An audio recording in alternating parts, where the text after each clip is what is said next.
এই যে বাবা, এই হলো তোমার রুম। আমারে বড় সাহেব বলেছেন তোমার এই রুমটা দেখাই দিতে। ধন্যবাদ কাকা আপনাকে। আপনি আমার জিনিসপত্র আনতেও সাহায্য করেছেন। তা বড় বিষয় নয়, তুমি বরং তোমার কাম কর, আমি যাই। প্রয়োজন হইলে ডাক দিও। আচ্ছা কাকা, ঠিক আছে, আমি প্রয়োজনে আপনাকে জানাবো।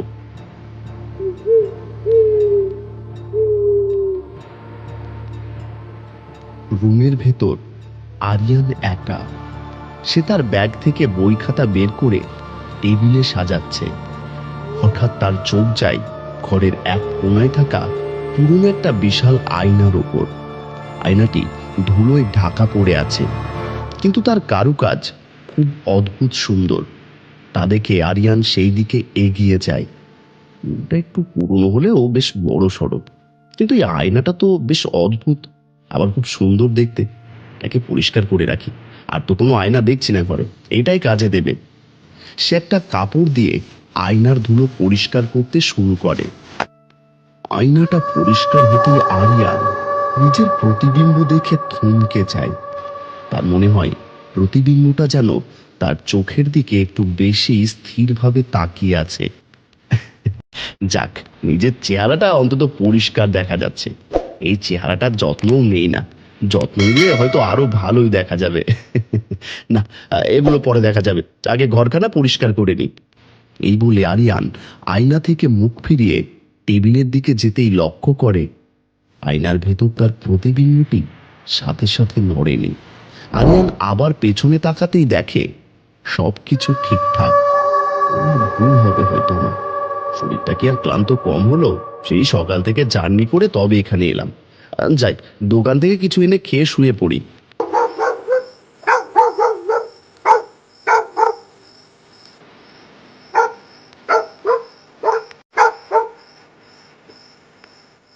এই আপনারে তো এখানে আগে কখনো দেখি নাই। এই আপনি কি এইদিকে নতুন আইছেন? তা কই উঠছেন? জি, আমি এখানে নতুন এসেছি। রাজহলে 404-এ উঠেছি আমি। অন্য কোথাও সিট পাচ্ছিলাম না, আর এখানে কম দামে পেয়েছি, তাই আর হাতছাড়া করিনি। রাজলে? আমি তো শুনছি ওইখানে কেউ থাকে না। থাকি না? কিন্তু কেন? রাজহল তো ভালোই আছে, আর বেশ বড় সড়ো জায়গা। আর কেয়ারটেকার নিজে আমায় পৌঁছে দিল তো। কি আর টিকার কি সব কনে? ওইখানে তো কেউই নাই। আজ থেকে প্রায় 10-15 বছর আগের কথা। এই রুমে এক পোলা থাকতো, আপনার মতোই দেখতে আসিল। এই পোলা মাঝরাতে আয়নার লগে কথা কইতো। একদিন সকালে দেখা গেল রুম খোলা, সব মালপত্র পইরা আছে, কিন্তু পোলাটার আর খুঁজা পাওয়া গেল না। ধুর মামা, নিখোঁজ হয়েছে তা তো পুলিশের ব্যাপার, হয়তো অন্য কোথাও চলে গেছে। আর আয়নার সাথে কথা বলার ব্যাপারটা আপনার মনের ভুল। আমরা তো মূর্খ মানুষ, আমাকে কথা বিশ্বাস না হওয়াই স্বাভাবিক। তবে সাবধানে থাকেন। আয়না দিয়া মানুষ শুধু নিজেরে দেয় না, মাঝে মাঝে আয়নাও মানুষরে দেয়। ধুর মামা, কি যে বলেন না, এমন কিছুই না, এগুলো সব মন গড়া গল্প। আর ওইখানে আপাতত লোক নাই থাকতে পারে, হয়তো ধীরে ধীরে সবাই আসবে। তাই বলে চোখের সামনে জ্যান্ত মানুষকে তো আর আমি নাই বলতে পারি না। আপনার সাথে এইসব নিয়ে কথা বলাই বৃথা। আরিয়ান চা শেষ করে টাকা দিয়ে হোস্টেলের দিকে হাঁটতে থাকে। চারপাশটা একদম শুনশান। রাস্তার ল্যাম্পপোস্টের আলোটা মিটমিট করছে। আরিয়ানের বারবার মনে হচ্ছে তার পেছনে কেউ একজন হাঁটছে, কিন্তু ফিরে তাকাতেই কাউকে দেখতে পাচ্ছে না। আমার কথা মনের ভিতরে একেবারে ঢুকে গেছে, তাই এমন মনে হচ্ছে। আর বুঝলাম না লোকটা কি পাগল নাকি। দূর, যাই, তাড়াতাড়ি রুমে যাই।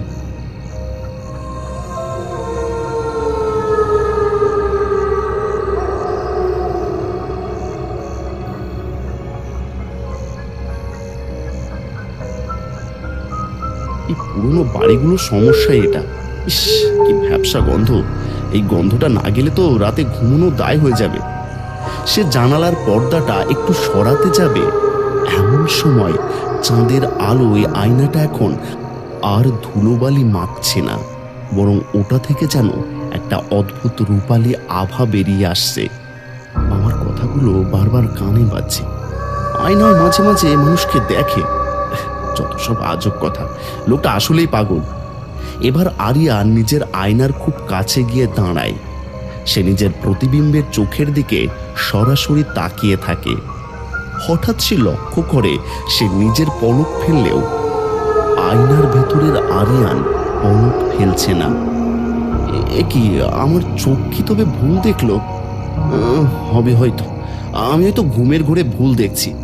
এসব শুনে শুনে মাথায় এসব ঢুকে গেছে। যাই হোক, আগে গিয়ে শুয়ে পড়ি। আরিয়ান বিছানায় শুয়ে বারবার আয়নাটার দিকে তাকাচ্ছে। হঠাৎ ঘরের ভেতর একটা খসখসে শব্দ শোনা যায়, যেন কেউ খুব সাবধানে মেঝেতে পা ঘষে ঘষে হাঁটছে। আরিয়ান শরীর শক্ত করে কান পেতে শোনে। কে কে ওখানে? কে কে ভয় দেখাতে চাও? কে কে? সামনে এসো। আরিয়ান উঠে বসে। সে যা দেখে তাতে তার রক্ত হিম হয়ে যায়। আয়নার ভেতরে তার ঘরের প্রতিবিম্ব দেখা যাচ্ছে ঠিকই, কিন্তু সেখানে বিছানায় আরিয়ান নেই। আয়নার ভেতরের বিছানাটা একদম খালি। চাদরটা এমনভাবে কুঁচকে আছে যেন এইমাত্র কেউ ওখান থেকে উঠে দাঁড়িয়েছে। এটা অসম্ভব। আমি এখানে বসে আছি, অথচ আয়নায় আমার বিছানা খালি কেন? তখনই কিছু বুঝে ওঠার আগেই হঠাৎ আয়নার ভেতর থেকে বিকট চিৎকারের আওয়াজ ভেসে আসে। আরিয়ান ছিটকে বিছানা থেকে নিচে পড়ে যায়। সে দেখে আয়নার ওপার থেকে তার অবিকল চেহারার কেউ একজন তাকে বিদঘুটে হাসিতে দেখছে। তবে সেই আরিয়ানের চোখগুলো সম্পূর্ণ কালো। এসব দেখে আরিয়ান প্রচন্ড ভয় পেয়ে যায় এবং তখনই জ্ঞান হারিয়ে ফেলে।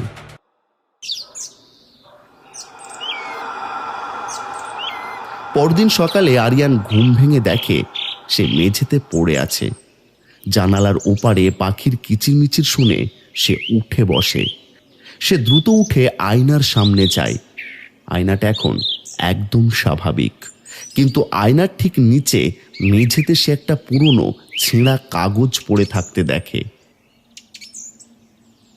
এটা কি কাল রাতেও এখানে ছিল? কই, আমার তো এমন কিছু মনে পড়ছে না। কাগজটার ভাঁজ খুলতেই সে দেখে ওটা একটা হাতে আঁকা স্কেচ। একটা ছেলের ছবি, যার চেহারা হুবহু আরিয়ানের মতোই। স্কেচটির নিচে লাল কালিতে লেখা পরবর্তী শিকার। আরিয়ান তা দেখে শিউরে ওঠে। ঠিক তখনই দরজায় টোকা পড়ে। কেয়ারটেকার কাকা চা নিয়ে দাঁড়িয়ে আছেন। বাবা, বেঁচে আছো তো? মানে বলছিলাম যে চাটা খেয়ে নাও। আরিয়ান চায়ের কাপ হাতে নিয়ে কেয়ারটেকারের দিকে স্থির দৃষ্টিতে তাকিয়ে থাকে। কেয়ারটেকার চলে যাওয়ার জন্য পা বাড়াতেই আরিয়ান তাকে পিছু ডাকে। কাকা, 1 মিনিট দাঁড়ান। আপনি কি একটু আগে বললেন না বেঁচে আছো তো? মানেটা কি? আপনি কি জানতেন কাল রাতে আমার সাথে কিছু ঘটবে? না বাবা, ওই যে দোকানের ছেলেটা তোমাকে কি কি বলেছিল, ওই সব ভেবেই আমি একটু চিন্তায় ছিলাম, আর কিছু না। তাহলে এই কাগজটা এখানে কেন? এই ছবিতে হুবহু আমার মতো দেখতে ছেলেটা কে? আর যার নিচে লেখা পরবর্তী শিকার? আর আপনি কি করে জানলেন কাল চাওয়ালামাই কি বলেছে? এটা আবার করতে গেলো? বাবা বাবা, আমাদের জড়াইও না, আমি গরিব মানুষ। এই রুমের চাবি বড় সাহেবের কাছে থাক, আমি শুধু খুলি আর বন্ধ করি। কেন বাপ, তুমি কি ভয় পাইছো? যে আমাকে ভয় দেখাচ্ছে তাকে আমি দেখতে চাই। এই ছবির ছেলেটার পরিচয় আপনি জানেন? আপনি প্লিজ বলুন। ওইটা অর্ক। 10 বছর আগে ঠিক তোমার মতোই ওই আয়না পরিষ্কার করেছে। তারপর থেকেই ওই আয়নার ভেতরে ওরে দেখা যায় তো, কিন্তু বাস্তবেও নাই।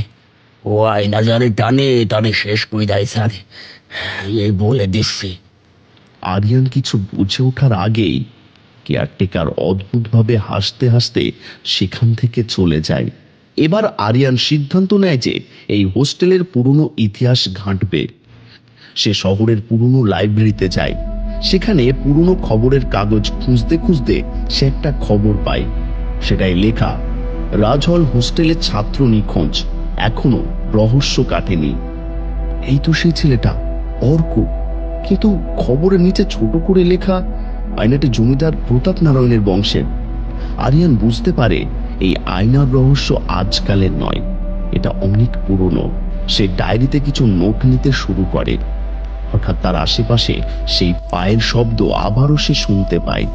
সে বুঝতে পারে এখানেও সেই আত্মা তার পিছু নিয়েছে। ও আমার পিছু ছাড়ছে না, দিনের আলোতেও এখনো আমার সাথে আছে। আরিয়ান রুমে ফিরে আসে। সে আজ আয়নাটাকে ভয় পাবে না বলে ঠিক করেছে। সে বাজার থেকে একটা বড় কালো কাপড় কিনে এনেছে। তা দিয়ে আয়নাটাকে ঢেকে দেয়। দেখি তুমি কি করো, তোমার মায়া তুমি দেখবো না, এবার তুমিও আমায় দেখবে না। আরিয়ান টেবিল ল্যাম্প জ্বালিয়ে পড়তে বসে, কিন্তু রুমের ভেতর হঠাৎ করেই তাপমাত্রা কমতে থাকে। আরিয়ানের নিঃশ্বাস ধোঁয়ার মতো বের হচ্ছে। সে লক্ষ্য করে কালো কাপড়টা ধীরে ধীরে মেঝেতে পড়ে যাচ্ছে, যেন ওপার থেকে কেউ ওটা টেনে নামিয়ে দিচ্ছে। কে তুমি? সামনে এসো, লুকোচুরি বন্ধ করো। আয়না থেকে কালো কাপড়টা পুরোপুরি সরে যায়। আরিয়ান দেখে আয়নার ভেতরটা এবার আর তার রুম নয়, বরং একটা অন্ধকার জেলখানার মতো ঘর। আর সেই ঘরের এক কোণায় অর্ক বসে আছে, তার শিকল পরা হাত দুটো আয়নার দিকে বাড়ানো। পালাও পালাও আরিয়ান, ও আসছে, ও আয়না থেকে বের হওয়ার পথ পেয়ে গেছে। অর্কর কথা শেষ হতে না হতেই আয়নার ভেতরে সেই অন্ধকার জেলখানার ঘরটা কাঁপতে শুরু করে। আরিয়ান দেখল অর্কর পেছনে অন্ধকারের ভেতর থেকে বিশালাকার একটা ছায়া ক্রমশ এগিয়ে আসছে। ছায়াটার চোখগুলো আগুনের মতো জ্বলছে। ওটা ওটা কে? অর্ক? ওটা ও জমিদার প্রতাপ নারায়ণ, যে নিজের অমরত্বের জন্য এই আয়নার মানুষের আত্মা বন্দি করে। পালাও পালাও আরিয়ান, পালাও। হঠাৎ আয়নার কাছটা তরল হয়ে যেতে শুরু করে, ঠিক যেন জলের ঢেউ।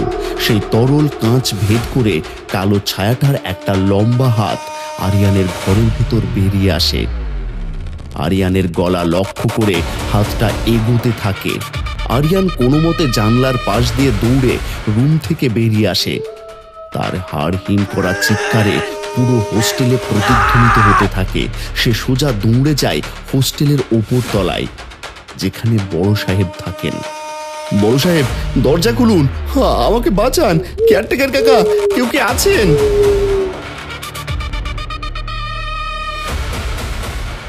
বড় সাহেব, 404 নম্বর রুমের আয়নাটা, ওটা থেকে কেউ বেরিয়ে আসছে। অর্ক ওখানে বন্দি। আমি জানি আরিয়ান, আমি তো তোমাকে ওই রুমটা দিয়েছি। 10 বছর পর আবার সুযোগ এসেছে। মানে? চেহারাটা ধীরে ধীরে আরিয়ানের দিকে ঘোরে। আরিয়ান দেখে বড় সাহেবের কোনো মুখ নেই, সেখানে শুধু একটা ধোঁয়াটে অবয়ব। মানে মানে কি বলছেন? আর আপনি কে? আমি কে? আমি কে? আমি চলার সেই প্রতাপ নারায়ণ। তাহলে তাহলে আয়নার ভিতর সে কে? আমার অবস্থান সর্বত্র আরিয়ান। আমার ফাঁদে তুমি পা দিয়েছ, এবার কি করে পালাবে এই হোস্টেল থেকে? তুমি যেখানে যাও না কেন তোমাকে এই রাজ হলেই ফিরতে হবে। তুমি যে এখন আমার মায়ার বন্দী। আরিয়ান পেছন ঘুরে এক দৌড়ে বড় সাহেবের ঘর থেকে পালিয়ে আসতে সক্ষম হয়। সে বুঝতে পারে পুরো হোস্টেলটা একটা ফাঁদ।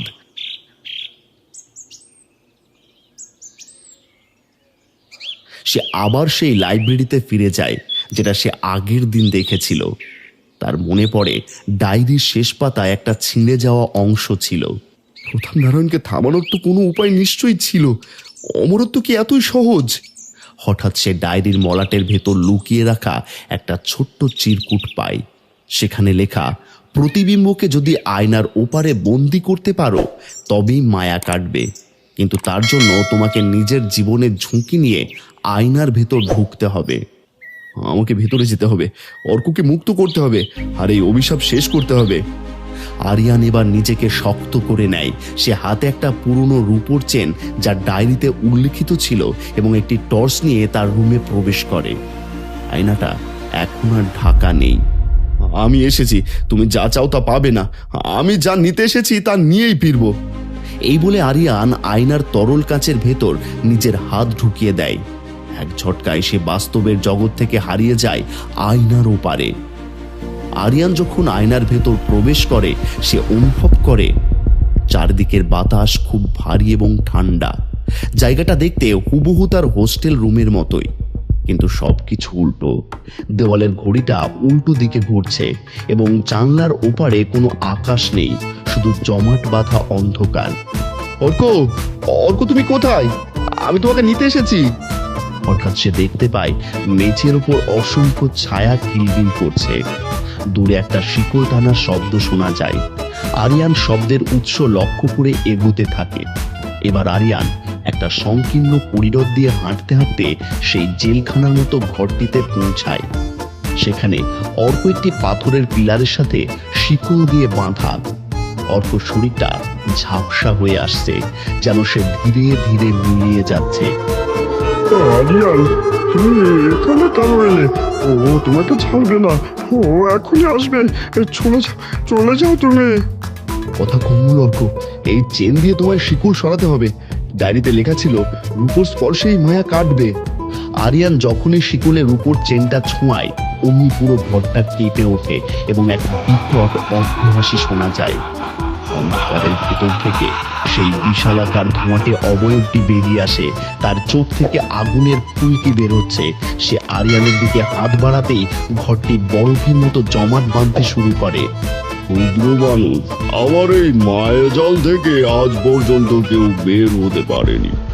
তুমি আমার পরবর্তী শরীর হবে, আর অর্কর আত্মা চিরকালের জন্য এই অন্ধকারে বিলীন হবে। আপনি অমর হতে চান অন্যের জীবন নিয়ে, এই অন্যায় আর চলবে না। কি করবে? আমার কোনো ক্ষতি করতে পারবে না। প্রতাপ নারায়ণ আরিয়ানের দিকে ঝাঁপিয়ে পড়তেই ডায়েরির নির্দেশ অনুযায়ী সে রূপোর চেনটি দিয়ে প্রতাপ নারায়ণকে আঘাত করে। প্রতিবার আঘাতে প্রতাপ নারায়ণের শরীর থেকে কালো ধোঁয়া বের হতে থাকে। রূপো, এক সামান্য মানব সন্তান আমাকে থামাবে? অসম্ভব, অসম্ভব।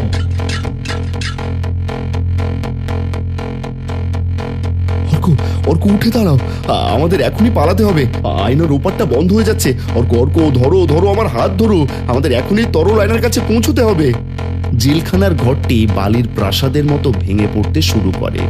প্রতাপ নারায়ণ দাউ দাউ করে জ্বলে উঠতে শুরু করে, কিন্তু তার কালো ধোঁয়াটে হাতগুলো তখনও আরিয়ানদের ধরার চেষ্টা করছে। আরিয়ান আর অর্ক সেই সরু করিডর দিয়ে পাগলের মতো দৌড়চ্ছে। ওই তো জানলার মতো দেখা যাচ্ছে, ওটাই আমাদের ফেরার পথ। আরিয়ান, প্রতাপ নারায়ণ আমাদের পেছনে আছে। ও একা মরবে না, ও আমাদেরও নিয়ে যাবে। অর্ক, ভয় পেও না, আমি থাকতে তোমার কিচ্ছু হবে না। একসাথে ঝাঁপ দাও, 1, 2, 3। তারা দুজনেই যখনই সেই তরল কাঁচের ভেতর দিয়ে ঝাঁপ দেয়, প্রতাপ নারায়ণের একটি দীর্ঘ হাত আরিয়ানের পা টেনে ধরে। আরিয়ান এক মুহূর্তের জন্য থেমে যায়। আমাকে ছাড়। আরিয়ান তার হাতের রূপোর চেনটি প্রতাপ নারায়ণের সেই ধোঁয়াটে হাতের কবজিতে পেঁচিয়ে দেয়। সাথে সাথে আগুনের ফুলকি ছিটকে ওঠে এবং প্রতাপ নারায়ণ এক বীভৎস আর্তনাদ করে তাকে ছেড়ে দেয়।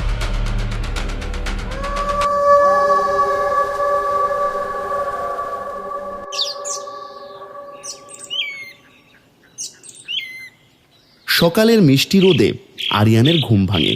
সে দেখে সে তার রুমের মেঝেতে শুয়ে আছে। তার সামনে থাকা সেই বিশাল আয়নাটি শত বিভক্ত হয়ে মেঝেতে ভেঙে পড়ে আছে। আরিয়ান পাশের দিকে তাকিয়ে চমকে ওঠে। তার পাশের মেঝেতে আরো একজন বসে আছে। সেটা আর কেউ নয়, অর্ক। আমরা পেরেছি আরিয়ান, 10 বছর পর আমি আবার সূর্যের আলো দেখছি। আরিয়ান জানলার বাইরে তাকিয়ে দেখে হোস্টেলটা একদম সাধারণ লাগছে। কেয়ারটেকার বা সেই মুখহীন বড় সাহেবের কোনো চিহ্ন নেই, যেন তারা ওই আয়নার অভিশাপের সাথেই বিলীন হয়ে গেছে। আরিয়ান বুঝতে পারে আয়নার ওপারে যে মায়া ছিল আজ তার অবসান হয়েছে।